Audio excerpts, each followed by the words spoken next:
여러분 안녕하십니까? 금요일 밤 9시 뉴스입니다. 오늘 많이 더우셨죠? 시기상으로는 장마철인데 비 대신 불볕더위가 찾아왔습니다. 서울 등 수도권과 강원 영서 지역은 기온이 35도를 넘어서 올해 첫 폭염경보가 내려졌습니다. 7월 초순으로는 54년 만에 가장 높은 기온입니다. 주말에도 이런 불볕더위가 이어진다고 합니다. 첫 소식 이정훈 기상전문기자입니다. 사나운 햇살을 피해 다리 그늘 밑에 모인 사람들.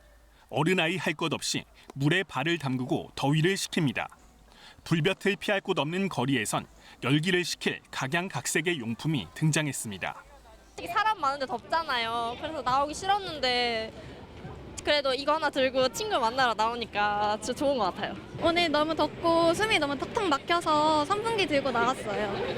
서울 등 수도권과 강원 영서 지역에는 올해 전국에서 처음으로 폭염경보가 내려졌습니다. 폭염특보제가 시행된 2008년 이후 수도권 기준으론 가장 일찍 발령된 폭염경보입니다. 남부지방이 아닌 수도권에 폭염경보가 먼저 내려진 것도 처음입니다. 영월과 홍천의 최고 기온이 36도를 웃돌았고 서울도 35도까지 올라 7월 상순 기온으론 54년 만에 가장 높았습니다. 기상청 자동 관측 장비 기준으로는 경기 안성시 고산면이 37.6도, 서울 강북구는 36.8도를 기록했습니다. 이렇게 아스팔트와 빌딩에 둘러싸인 도심은 강한 햇볕에 더 뜨겁게 달궈져 기온이 체온보다 높게 치솟았습니다.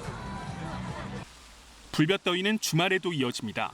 내일 서울 36도, 대전 35도 등 한반도 서쪽 지역은 35도 안팎의 폭염이 예상됩니다.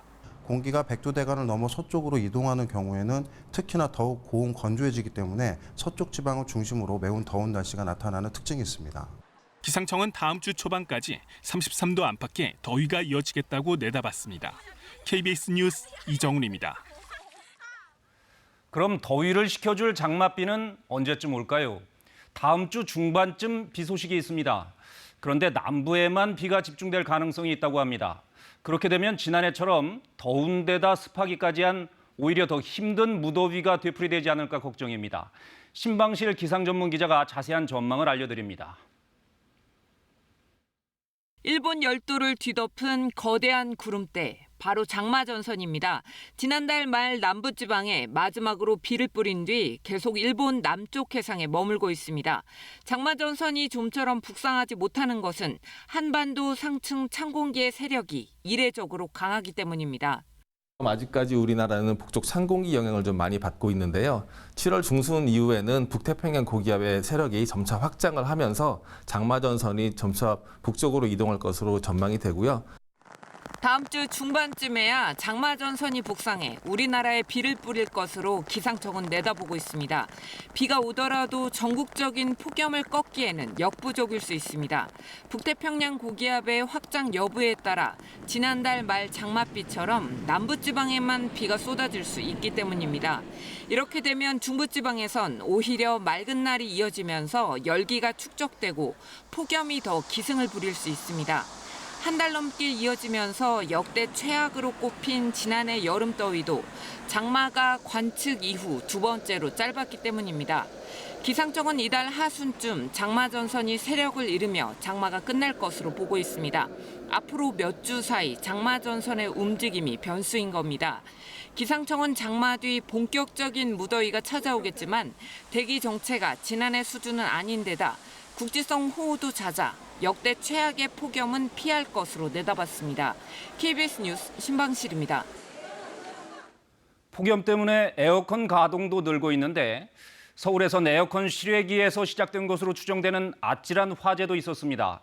학원과 독서실, 수영장 등이 몰려 있어서 아이들이 많은 건물이었습니다. 하마터면 큰일 날 뻔했습니다. 이정은 기자입니다. 시뻘건 불길과 검은 연기가 치솟습니다. 어떻게. 불이 시작된 건 오늘 오후 5시 50분쯤. 건물에는 수학학원과 독서실, 아이들이 다니는 수영장 등이 밀집해 있어 사고 당시 사람이 많았습니다. 그 학원이 9층이다 보니까 되게 높은 층수였는데 내려오는 도중에 계단도 조금 가팔러가지고 조금 약간 무서웠어요.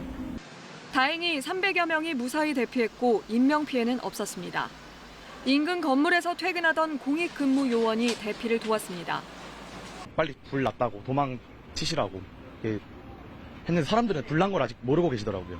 이제 2층으로 올라가서 학원인 것 같더라고요. 그래서 다 빨리 도망가라 하고 3층 가고.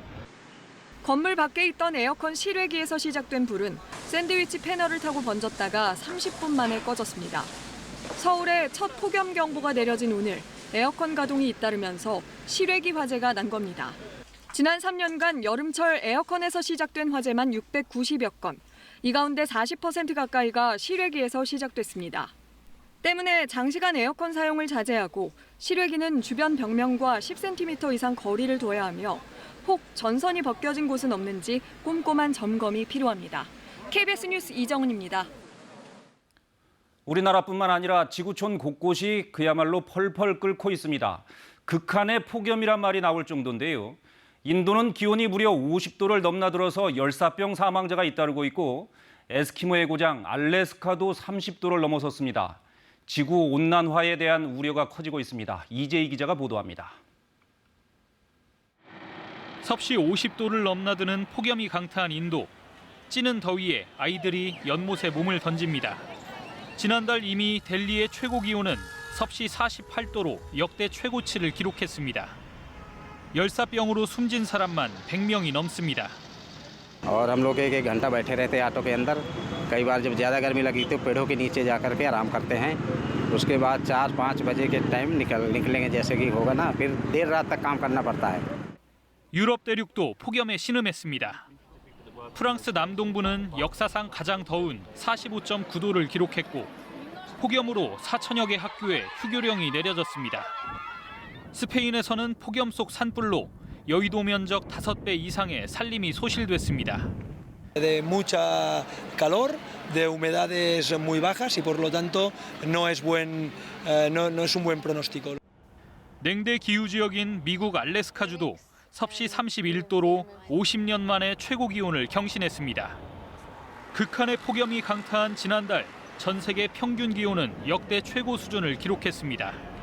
지구 온난화 때문이라는 지적이 나옵니다. We need and we continue to inform the decision makers that CO2 emission through human activities is the main cause of this increased temperature and related extreme events. 전문가들은 국제사회가 함께 나서 기후변화 대책을 시급히 시행하지 않으면 이상 불볕더위가 더 심해질 수 있다고 경고했습니다. KBS 뉴스 이재입니다. 한 현역 군인이 국제 테러 조직 IS에 가입하려다 적발됐다는 소식 어제 전해드렸죠. 이 군인이 며칠 전 전역한 것으로 확인됐습니다. 제대한 피의자를 KBS 취재진이 직접 만났는데 할 말이 없다라는 말만 되풀이했습니다. 이제 이 사건 수사는 민간 검찰로 넘어가게 됐습니다. 허효진 기자입니다. 국제 테러 조직 IS에 가입하려 했다는 혐의를 받고 있는 박모 병장은 지난 2일 제대했습니다. 구속영장이 기각돼 불구속 상태로 조사를 받고 있는 박 씨의 입장을 듣기 위해 직접 박 씨를 찾았습니다. 군에서 있었던 일 관련해서 좀 여쭤보고 싶습니다. 취업 때문에 취업 당했어요. 나중에 총무선에 찾아가지고. 박 씨는 할 말이 없다며 취재진의 질문에 아무런 답변도 하지 않았습니다. 하지만 박 씨는 군경 합동 TF 수사 과정에서 호기심에서 한 일이라며 범죄 의도가 없었다고 주장한 것으로 알려졌습니다. IS 가입을 의심케 하는 IS 어플을 설치한 데 대해서는 해당 어플이 인터넷 사이트에 공개돼 있다고 주장했습니다. 하지만 조사 결과 박 씨의 휴대전화에 설치된 어플은 IS 조직원과 지지자들 사이에서 은밀하게 배포되는 최신 버전이었습니다. 해당 어플 설치 파일을 찾아보라는 수사당국의 요구에도 박 씨는 동일한 파일을 인터넷에서 찾아내지 못했습니다. 박 씨는 또 자신이 훔친 폭발물 점화 장치는 단순히 호기심에서 훔친 것으로 전혀 위험하지 않다고 말하는 등 자신에 대한 혐의를 전면 부인하고 있습니다. 박 씨가 제대함에 따라 박 씨의 테러방지법 위반 사건은 군 검찰에서 주거지 관할검찰로 이첩될 예정입니다. 사건을 넘겨받으면 검찰은 박 씨에 대해 구속영장을 다시 청구할지 여부를 따져볼 것으로 보입니다. KBS 뉴스 허효진입니다. 폭발물 점화 장치를 훔치고 무기를 구입하는 등 테러를 준비한 듯한 정황도 어제 전해드렸는데 앞서 보신 것처럼 제대한 박 씨는 현재 불구속 상태에서 조사를 받고 있습니다. 군사법원이 그동안 2차례 영장을 모두 기각했기 때문입니다. 테러 사건의 특수성을 고려하지 않은 판단이 아니냐 이런 지적도 나오고 있는데 영장은 왜 기각된 걸까요? 유호윤 기자가 보도합니다. 군경합동 수사단은 지난달 박 씨에 대해 테러방지법 위반 혐의로 2차례 구속영장을 신청했지만 군사법원은 2번 모두 기각했습니다. 국방부는 오늘 군사법원이 박 씨가 도주와 증거인멸 우려가 없다고 판단해 영장을 기각했다고 밝혔습니다. 하지만 KBS가 확인한 실제 영장 기각 사유는 국방부 설명과 달랐습니다. 기소하려고 했는데 증거가 없어가지고 2번이나 구속영장 청구가 기각됐어요. 군 검찰단 관계자도 군사법원이 박 씨에 대한 혐의 소명 부족을 이유로 2번 모두 영장을 기각한 것으로 안다고 밝혔습니다. 그러면서 IS 조직원으로 추정되는 메일 발신자가 정확히 IS 조직원으로 확인이 안 돼 군사법원이 혐의 소명 부족으로 판단한 것으로 이해했다고 전했습니다. 실제로 박 씨의 메일 계정에서는 IS 가입 안내 내용의 이메일이 발견됐습니다. 그런데 내게 쓴 메일함에 저장돼 있어 발신자 확인이 안 됐는데 군사법원은 증거 능력이 떨어진다고 본 겁니다. 하지만 일각에서는 테러 사건의 특수성을 충분히 고려하지 않은 게 아니냐는 지적도 나옵니다. 안보, 안전, 우리의 일상의 평화 이런 것에 중점을 둬야 되지 않겠는가. 그런 측면에서 일반 범죄보다는 강하고 단호하게 이렇게 적용이 돼야 된다고요. 현행 테러방지법은 테러단체에 가입하려고 한 사람에 대해 징역 3년 이하에 처하도록 하고 있습니다. KBS 뉴스 유호윤입니다. 어제 서울 잠원동에서 철거 중이던 건물이 붕괴되면서 1명이 숨지고 3명이 다치는 사고가 났죠. 당시에 처참했던 순간이 현장에 있던 차의 블랙박스 영상에 고스란히 담겼습니다. 우한솔 기자가 보도합니다. 어제 오후 서울 서초구의 한 도로. 신호 대기 중인 차량들이 가다 서다를 반복합니다. 그런데 갑자기 어디선가 땅을 울리는 듯한 큰 소리가 나더니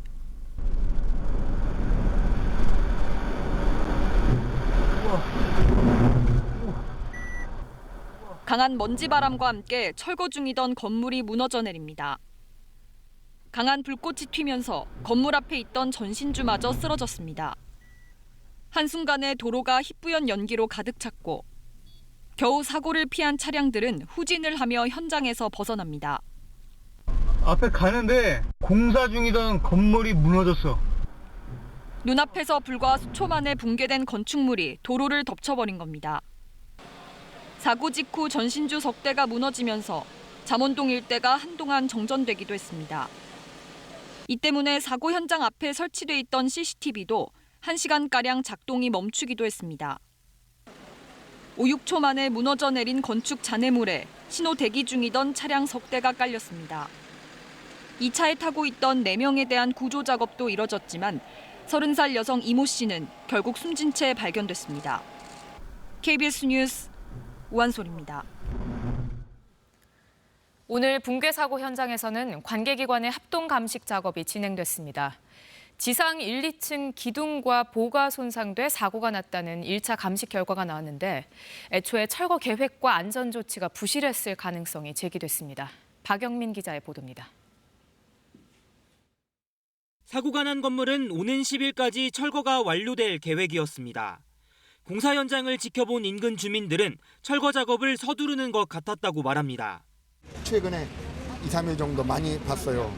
그러니까 뛰어갈 정도여서 너무 먼지가 많아가지고 그러니까 그 정도면은 서둘렀다는. 철거 전 건물주가 관할구청에 제출한 철거 신고서입니다. 하지만 지하층 철거를 위한 흙막이 계획이 없다는 등의 16가지 이유로 1차 심의를 통과하지 못했습니다. 지하에 콘크리트 싹 제거하면 흙이 남잖아요. 근데 흙이 밀리거나 할 수 있어요. 그런 것들을 보강을 하고 철거를 해야 되는데 구청 측은 2차 심사에서 지하층 지지대 보강 등 6가지 조건을 달아 철거 계획을 허가했습니다. 소방과 경찰 등 관계 당국은 오늘 합동 감식을 통해 이 같은 조건들이 지켜졌는지 확인 작업을 하고 지상 1, 2층 기둥과 보가 손상돼 사고가 났다는 1차 감식 결과를 내놨습니다. 서초구는 안전조치 미흡을 이유로 건축주와 시공업체 등을 고발하겠다고 밝혔습니다. 실제로 현장을 함께 둘러본 전문가는 무너진 잔해가 도로 쪽으로 쓰러진 상황을 볼 때 철거 계획이 부실했을 가능성을 지적했습니다. 만약에 예기치 않은 곳으로 이 구조물이 붕괴될 걸 대비해서 이 안전 프레임을 설치하게 돼 있습니다. 현장에 보니까 그런 거에 대한 시설이 하나도 안 돼 있고요. 앞서 서울시는 2017년 낙원동 붕괴 사고 이후 사전 심의제를 도입했지만 허가제가 아닌 신고제인데다 이를 어기더라도 처벌은 과태료 100만 원이 전부여서 안전 불감증을 부채질하고 있습니다. KBS 뉴스 박영민입니다. 방금 들어온 소식입니다. 헝가리 다뉴브강에서 시신 한 구가 추가 발견됐습니다. 정부 합동 신속 대응팀은 한국 시간으로 저녁 7시쯤 다뉴브강 유람선 침몰 사고 현장에서 약 66km 떨어진 머카드 지역에서 여성으로 추정되는 신원 미상의 시신 한 구를 발견해 현재 신원을 확인하고 있다고 밝혔습니다. 이 시신이 한국인 유람선 탑승객으로 확인되면 실종자는 1명이 남고 사망자는 25명이 됩니다. 핵심 소재에 대한 일본의 수출 규제가 시작되면서 청와대의 움직임도 바빠졌습니다. 문재인 대통령은 오는 10일 30대 그룹 총수 등 주요 기업인들을 청와대에 초청했고 그에 앞서 김상조 정책실장과 홍남기 경제부총리도 모레쯤 5대 그룹 총수들과의 회동을 긴급히 추진 중입니다. 직접 기업들의 상황을 파악하고 대책을 논의하기 위해서인데 실적 부진에 일본의 경제 보복이라는 악재까지 겹친 기업들은 그야말로 비상 상황입니다. 서재희 기자입니다. 공사가 한창인 삼성 반도체 사업장. 시스템 반도체 1위를 목표로 133조 원이 집중 투자됩니다. 이곳에서 오늘 임원 수십 명이 성장 전략 회의를 열 예정이었지만 갑자기 취소됐습니다. 삼성 측은 일본의 수출 규제에 대응하느라 임원들이 모이기조차 어려운 비상 상황이라고 전했습니다. 오늘 발표된 2분기 잠정 실적은 삼성을 더 긴장하게 했습니다. 영업이익이 1년 전의 절반 수준, 반도체 사업이익은 실적 충격이었던 1분기보다도 더 줄었습니다. 일본의 규제로 하반기 전망도 어두워진 상황. 하루 이틀이면 일본에서 바로 왔던 규제 대상 소재들은 개별 심사를 받게 되면서 통관이 사실상 중단됐습니다. 일시적 공급 중단으로 반도체 재고가 소진되면 가격이 오를 거란 기대도 있습니다. 하지만 일본이 심사 뒤에도 수출을 허가하지 않으면 반도체 사업은 활로가 막힙니다. 수요가 좋아지는 상황이 왔을 때 그때도 만약에 생산을 마음대로 늘릴 수 없는 그런 불확실성이 존재하게 된다라고 하면은 그때는 이제 피해가 좀 발생할 수도 있는 그런 상황이 되겠습니다. 기업은 바쁘게 뛰었습니다. 이재용 삼성 부회장과 구광모 LG 회장 등은 일본 투자검을 손정희 회장을 만났습니다. 손 회장은 일본의 규제에 관해 총수들과 많은 이야기를 나눴다고 답했습니다. 경색된 국면이지만 양국 기업 간 협력도 논의했습니다. Are you going to invest together with the Korean companies? Yes. 기업 총수들은 정부와의 잇단 만남에서 정치 외교적 해결을 요청할 것으로 예상됩니다. KBS 뉴스 서재입니다. 지금도 이런데 앞으로가 더 문제입니다. 일본이 예고한 대로 화이트, 즉 백색 국가에서 우리나라를 제외하면 규제를 받게 되는 소재나 부품이 산업 전반으로 확대될 수 있습니다. 대상이 1,100여 가지에 이를 것이란 분석도 나옵니다. 정부는 거듭 일본에 양자 협의에 나오라고 촉구했습니다. 박대기 기자가 취재했습니다. 올 들어 5월까지 2만 5천 대가 수출된 국산 전기자동차. 핵심 부품인 모터에는 일본산 소재가 들어갑니다. 일부 차량 변속기도 일본산, 자율주행체에 들어가는 카메라 렌즈도 마찬가지입니다. 이런 부품은 반도체 소재보다는 대체하기가 낫다지만 일본이 수출을 막으면 상당한 차질이 우려됩니다. 대체할 수 있느냐 자동차는 그런 걸 봐야 되는 건데 아직 실질적으로는 그 조사가 좀 덜 돼 있는 걸로 알고 있어요. 일본은 한국을 백색 국가에서 제외하겠다며 절차를 밟고 있습니다. 다음 달 초 실제로 백색 국가에서 빠지면 군사 전용 가능성이 있는 품목에 대해 일일이 수출 허가를 받아야 합니다. 해당 품목은 1,100여 개에 이를 것으로 분석됩니다. 앞으로가 더 걱정인 이유입니다. 정부도 우리 급소가 될 만한 품목 리스트를 100개가량 뽑아 수급선 확보에 나섰습니다. 하지만 화학 소재는 소량이라도 워낙 다양한 산업에 사용되는 만큼 수입 지연의 여파는 클 것으로 보입니다. 통상교섭본부는 일본에 공문을 2차례 보내고 양자 협의에 나서라고 촉구했습니다. 일본이 책임 있는 전략 물자 수출 국제 수출 통제의 당사국이라면 한국이 기 제안한 양자 협의에 조속히 응할 것을 촉구합니다. 양자 협의가 불발돼도 WTO 제소 근거가 될 수 있다는 판단 때문입니다. 정부는 통상 현안 대응 TF를 꾸려 대응하는 한편 다음 주에 일본 수출 규제에 대한 단기 대책도 내놓기로 했습니다. KBS 뉴스 박대기입니다. 일본 제품 불매 운동도 계속 확산되고 있습니다. 일부 소비자들이 온라인에서 불매 운동을 촉구한 데 이어 이번엔 전국의 마트와 편의점, 동네 슈퍼마켓 등이 잇따라 일본산 제품을 팔지 않겠다고 선언했습니다. 김수영 기자입니다. 마트 직원이 일본산 맥주들을 진열대에서 빼냅니다. 과자 진열대에도, 식료품 진열대에도 일본 제품이 자취를 감췄습니다. 일본산 제품을 팔지 않는다는 안내문도 붙었습니다. 그래도 가져왔던 제품도 지금 다 뺐어요. 매출은 크게 많지는 않는데 그래도 이게 일본 제품을 지금 현재 이 시점에서 판다는 게 좀 뭔가 너무 안 맞는 것 같고. 일부 소비자들의 불매 운동과 뜻을 같이 하며 자영업자들도 판매 중지에 나선 겁니다. 무력 보복 규탄한다. 일본 제품 판매를 자발적으로 중단한 도소매점은 현재 파악된 것만 230여 곳. 다음 주부터는 마트와 편의점, 동네 슈퍼마켓 등 중소자영업자 10만 명도 불매에 동참하기로 했습니다.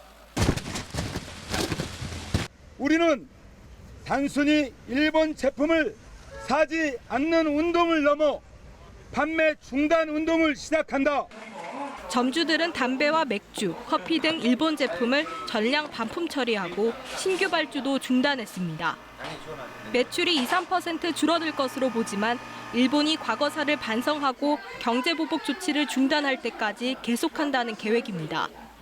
일본 상품을 대신해 국산품 애용 운동이 펼쳐지는 가운데 대일본 여행 수지가 34억 달러나 적자인 만큼 일본 여행을 삼가자는 움직임도 커지고 있습니다.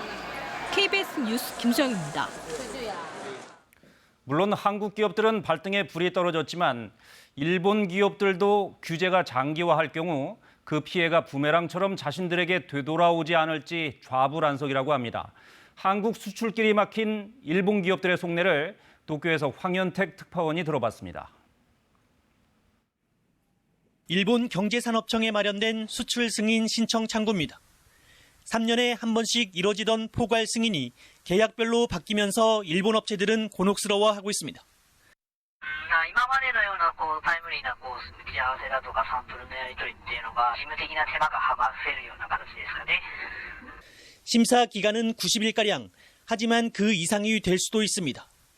깐깐한 심사에 자칫 승인마저 거절될 경우 대책은 막막합니다. 주요 판로가 막혀 재고만 쌓일 거란 우려가 나옵니다. 利益が高い製品にはなりますので、そういった製品が出るのが遅れるっていうことになっていけば、ちょっと利益が出にくくなってくる可能性もあるかなっていうぐらいな感じです。 그럼에도 기업들 상당수는 아베 총리가 밀어붙이는 이번 조치에 드러내놓고 불만조차 토로하지 못하는 분위기입니다.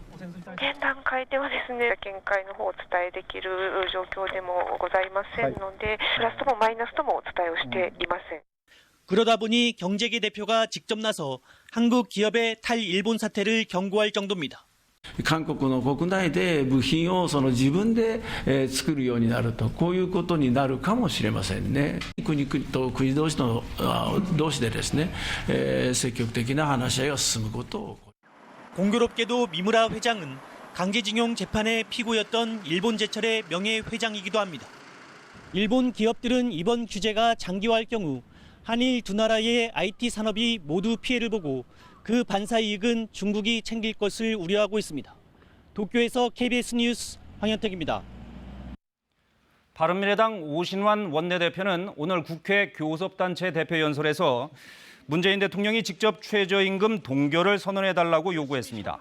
또 소득주도 성장으로 대표되는 정부 경제정책의 대전환이 필요하다며 노동시장 개혁과 규제 혁파, 신기술 창업 지원을 해법으로 제시했습니다. 오 원내대표는 국회 노동개혁 특위 설치를 제안했고 북한 선박 사태에 대한 국정조사와 선거법의 합의 처리를 거듭 강조했습니다. 거듭되는 불황에 자영업 소상공인들도 힘겹기는 마찬가지인데요. 우리나라 창업의 문제를 좀 짚어보겠습니다. 뭔가 하나 뜬다 싶으면 너도 나도 베끼기식으로 비슷한 점포를 차리는 이른바 따라하기 창업. 여러분은 어떻게 보십니까? 짧은 기간에 그런 상점들이 난립하고 결국 출혈 경쟁으로 이어져 폐업하는 사례가 늘고 있습니다. 박효인 기자가 보도합니다. 수개월째 비어있는 점포. 지난해까지 빵 가게를 했는데 한창 인기였던 식빵 전문점이었습니다.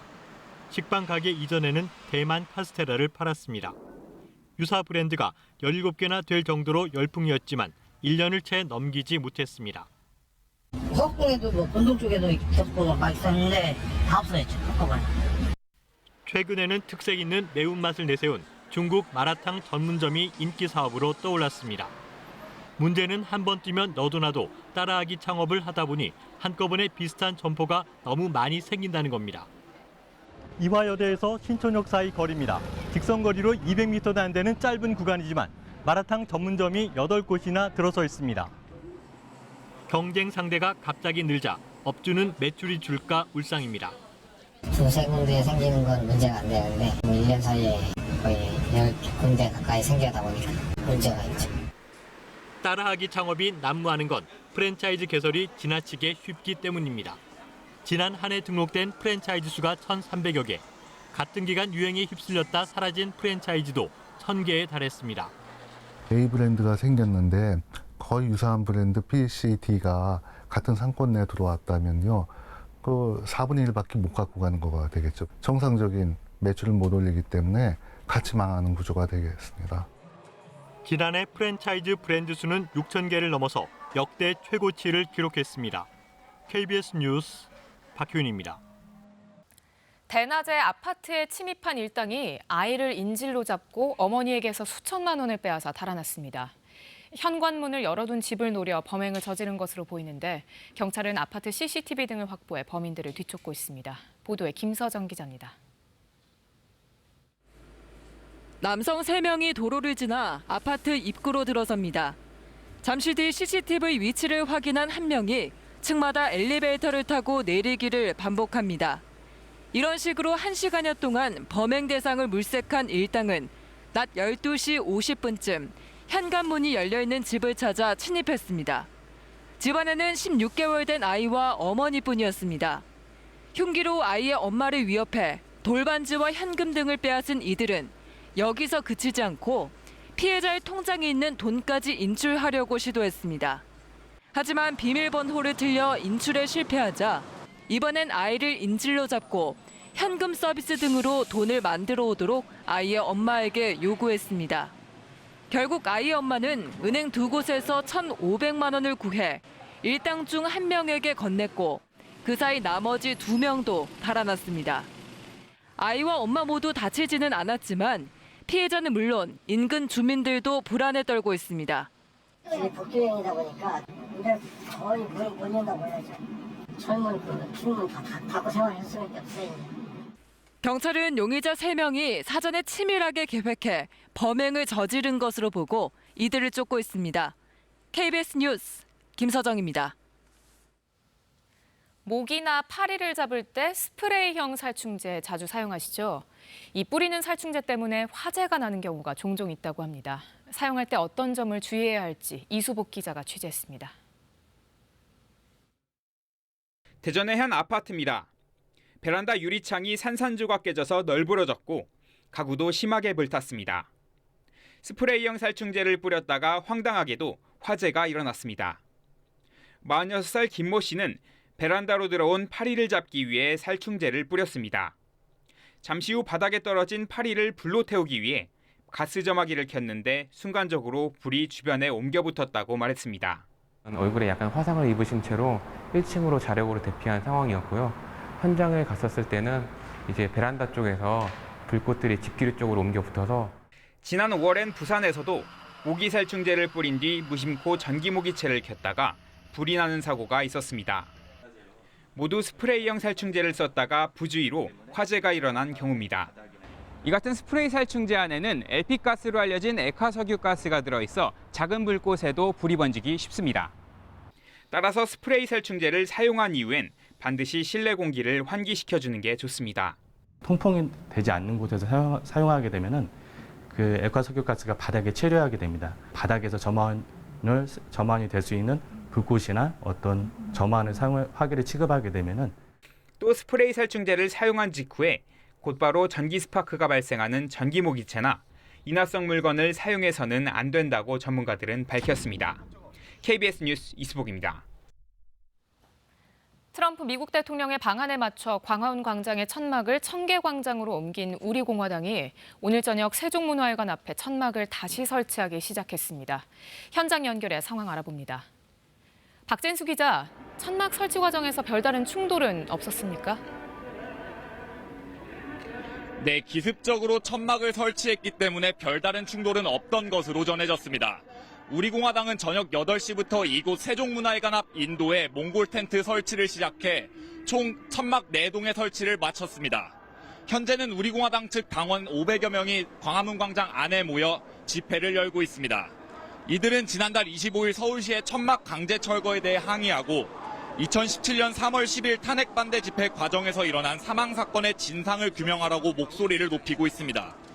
조원진 우리공화당 공동대표는 오늘 KBS 라디오와의 인터뷰에서 광화문 광장에 다시 텐트를 치겠다. 또 박원순 시장이 텐트를 못 치게 하려면 화분 5,000개를 갖다 놔야 할 거라고 말하기도 했습니다. 이 때문에 오늘 자정 이후에는 우리공화당이 광화문 광장 안에 다시 천막을 설치할 수 있다는 예상도 나오고 있습니다.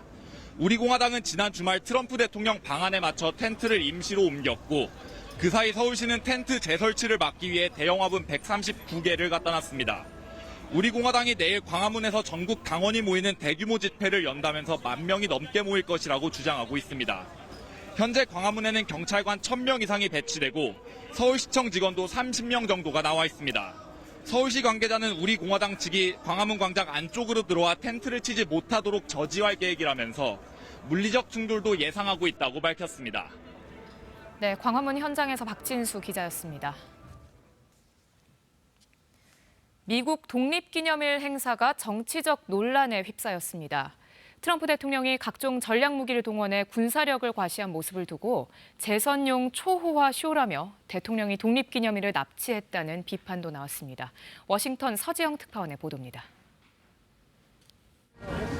하늘을 가르는 대통령 전용기 에어포스원과 함께 트럼프 대통령이 연단에 등장합니다. 행사명은 미국에 대한 경례. 미 대통령으로선 68년 만에 독립기념일 연설에 나선 트럼프 대통령은 미국의 힘을 강조했습니다. Our nation is stronger today than it ever was before. It is its strongest now. 연설 중간중간에 전략 폭격기 B-2, F-22 등 전투기들이 축하 비행을 하며 군사력을 과시했습니다. 연단 앞에는 1,000km 이상 떨어진 부대에서 실어온 에이브럼스 탱크 등이 전시됐습니다.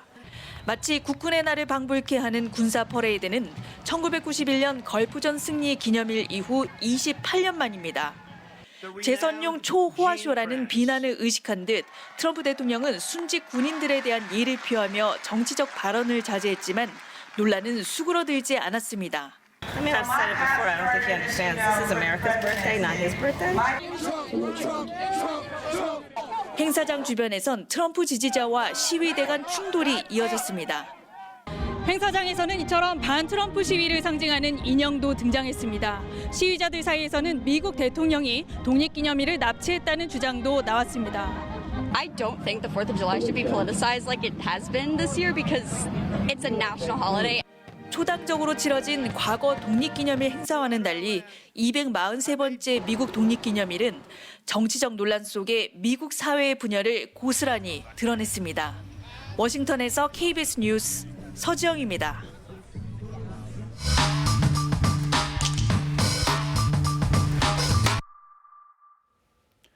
네, 어젯밤부터 인터넷에 G20에서 대한민국이 사라졌다라는 제목의 동영상이 급속하게 확산되고 있습니다. 팩트체크팀 박경호 기자와 검증해 보겠습니다. 자, 박 기자, 이 동영상 어떤 내용입니까? 모두 한 13분 정도의 분량인데요. 일단 한번 중요 장면 보시죠. 네. 대한민국이 사라졌다는 내용이고요. 충격적 사실을 폭로하겠다 이렇게 시작을 합니다. 네. 문재인 대통령이 중요한 일정들이 안 보인다. 이 G20 정상 외교에서 빠져 있다는 주장입니다. 하루도 안 돼서 조회수가 한 17만을 넘었고요. 확산 속도도 좀 빨랐습니다. 네, 그러면 하나씩 짚어보죠. 대통령이 빠졌다는 행사가 뭔가요? 저희가 먼저 이 청와대, 외교부, G20 관련 자료들로 검증을 해봤는데요. 먼저 첫날 열린 디지털 경제 포럼입니다. 네, 검증 결과는요? 일단 동영상을 보면요, 실제 문 대통령 대신 홍남기 부총리가 앉아 있습니다. 네. 문 대통령이 행사에 빠진 것만 강조를 했는데 저희가 확인을 해보니까 다른 일정이 있었습니다. 저 행사가 12시 15분쯤에 열렸는데요. 이미 12시 10분부터 인도 모디 총리와 정상회담이 진행 중이었다는 게 확인이 됩니다. 네. 이 회의가 36분까지 진행이 됐고요. 그래서 본회의도 늦어지게 된 겁니다. 네, 다른 일정이 있었군요. 근데 빠졌다는 일정이 더 있었죠? 네, 또 있었습니다. 이 두 번째 날에 열린 여성인권 포럼이라는 그 행사인데요. 이 동영상에는 저렇게 기념 촬영을 하는 현장에서 문 대통령 자리만 비어 있었다 이렇게 네. 주장을 합니다. 네, 그 주장은 사실입니까? 이건 사실이 아닌데요.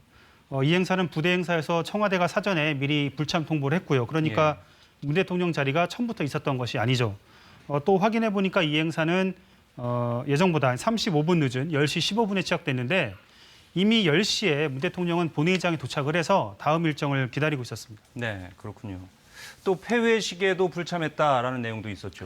이 그림 때문에 그런데요. 이 폐회식에서 홍남기 부총리가 푸틴 러시아 대통령과 이제 악수를 하죠. 그러니까 네. 폐회식에 불참한 건 맞습니다. 그런데 이 폐회식 시간도 30분 정도 늦어져서 오후 2시를 넘겨 시작을 했는데요. 문 대통령은 오후 2시 36분에 귀국길에 올랐습니다. 이 청와대 네. 측은 같은 날 예정된 한미 정상회담 일정을 늦출 수 없어서 이렇게 일정대로 진행했다고 밝혔습니다. 네, 정리해보면 다른 일정들 때문에 일부 행사에 불참한 건데 그것이 점점 왜곡돼서 확산되고 있는 그런 상황이군요. 저희가 그래서 이 제작자와 직접 접촉을 해서 검증 내용을 전달했거든요. 그랬더니 자신은 이 불참한 행사가 더 중요하게 생각을 했다 이렇게 밝혔고요. 네. 그런데 문제는 이 극우 성향의 사이트나 일부 보수 성향의 인터넷 방송국들이 이 영상을 전달하면서 행방불명됐다 이런 말까지 하기도 하고요. 심지어 건강 이상설 등 이 확인되지 않은 가짜 뉴스들을 덧붙여서 더 확산시키고 있었습니다. 네, 알겠습니다. 팩트체크팀 박경호 기자였습니다.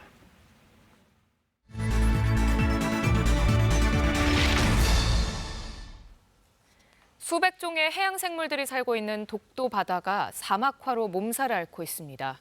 성게가 해조류를 다 먹어치우고 있기 때문인데 정부가 성게 제거 작전에 나섰습니다. 조혜진 기자가 보도합니다. 대한민국 최동단 푸른 섬 독도. 단위 면적당 생물량이 국내에서 가장 풍부하고 379종의 다양한 해양 생물이 서식하고 있습니다.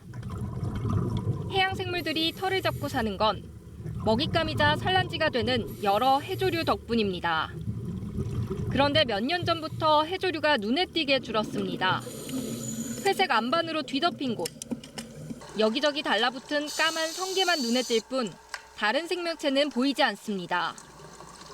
성게가 해조류를 다 먹어치워 사막화하는 갯녹음 현상입니다.